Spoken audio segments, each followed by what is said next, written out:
This channel does not promote any violence, harmful, or illegal activities. All content provided by this channel is meant for an educational and information purpose only.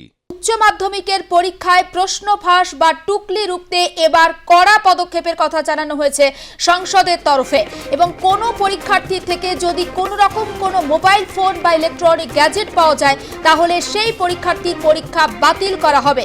আরেকটু বিস্তারিত আপডেটের জন্য আমরা news রুমে কথা বলবো আমাদের প্রতিনিধি নাজিয়া রহমানের সঙ্গে। নাজিয়া, ঠিক কি এই বিষয়ে পর্ষদের তরফ থেকে বা সংসদের তরফ থেকে জানানো হয়েছে?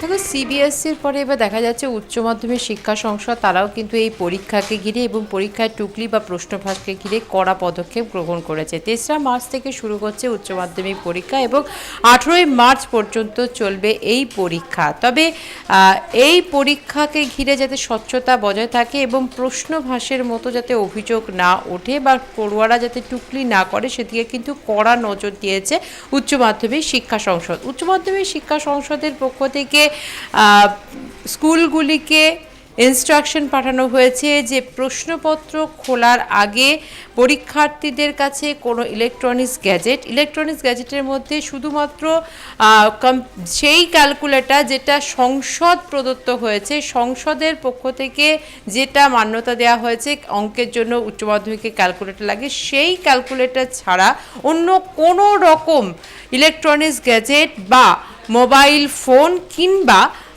স্মার্ট ওয়াচ যদি থাকে তাহলে কিন্তু সেটি বাজেয়াপ্ত হবে এবং পাশাপাশি সংশ্লিষ্ট যে পরীক্ষার্থীর কাছ থেকে এই ধরনের কোনো জিনিস পাওয়া যাবে সেই পরীক্ষার্থীর পরীক্ষা সেদিনের জন্য বাতিল হবে। পাশাপাশি আগে যে পরীক্ষাগুলো দিয়েছিল সেগুলোও বাতিল হবে এবং পরীক্ষা যদি কোনো বাকি থাকে আরও সেই পরীক্ষাও দিতে পারবে না। অর্থাৎ সংসদের যে বক্তব্য সেই অনুযায়ী কিন্তু বোঝা যাচ্ছে যে সেই পরীক্ষার্থীর সে বছরের জন্য পরীক্ষা বাতিল হয়ে যাবে। অর্থাৎ একটা কড়া পদক্ষেপ উচ্চ মাধ্যমিক শিক্ষা সংসদ নিয়েছে।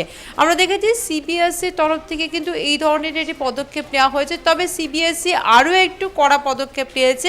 সিবিএসসি সেই বছর পরীক্ষা তো দিতেই পারবে না, তার পরের বছরেরও পরীক্ষা দিতে পারবে না, কিন্তু উচ্চ মাধ্যমিক শিক্ষা সংসদ সেই ধরনের কোনো পদক্ষেপ নেয়নি। তার কারণ এতে পড়ুয়াদের বা শিক্ষার্থীদের মানসিক চাপ হতে পারে, সেদিকে লক্ষ্য রেখেই কিন্তু কড়া পদক্ষেপ নেওয়া হয়েছে। শুধুমাত্র সেই বছরের পরীক্ষা বাতিল হয়ে যাবে সেই অভিযুক্ত সংশ্লিষ্ট পরীক্ষার্থী। তাই পরীক্ষা হলে যাতে কোনোভাবেই কোনো গ্যাজেট, ইলেকট্রনিক্স গ্যাজেট বা মোবাইল ফোন বা স্মার্ট ওয়াচ না নিয়ে যায় সেদিকে কিন্তু সতর্ক থাকতে হবে স্কুল কর্তৃপক্ষকে, সতর্ক থাকতে হবে অভিভাবকদের এবং সতর্ক থাকতে হবে স্কুলের ভেন্যু সুপারভাইজারদেরকে এবং ইনভিজিলেটরদের। যদি কোনো পরীক্ষার্থীর কাছে মোবাইল ফোনের মতো জিনিস পাওয়া যায় তাহলে কিন্তু সেই পরীক্ষার্থীর পরীক্ষা বাতিল তো হবেই, পাশাপাশি সেই মোবাইল ফোন বাজেয়াপ্ত হবে, ভেন্যু সুপারভাইজারের কাছে সেই মোবাইল ফোন জমা দিতে হবে এবং সেন্টার ইনচার্জ বা সেন্টার সেক্রেটারি সেই জিনিস কথাটি জানাবেন ডেপুটি সেক্রেটারিকে সংসদের এবং তারপরে কিন্তু আরও কড়া পদক্ষেপও গ্রহণ করা যেতে পারে, এমনটাও কিন্তু ইঙ্গিত রয়েছে।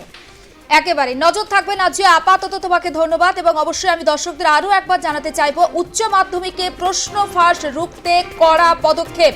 পরীক্ষার্থীর কাছ থেকে কোনো রকম কোনো ইলেকট্রনিক গ্যাজেট যদি পাওয়া যায় তাহলে সেই পরীক্ষার্থীর পরীক্ষা বাতিল হবে। আগে যে পরীক্ষা সেই পরীক্ষার্থী দিয়েছিল সেটা বাতিল হবে, পরের পরীক্ষা সে দিতে পারবে না। অর্থাৎ একটা বছর নষ্ট হবে ওই উচ্চ মাধ্যমিক পরীক্ষার্থী। ফলে টুকলি এবং প্রশ্ন ফাঁস রুখতে কড়া পদক্ষেপ সংসদের।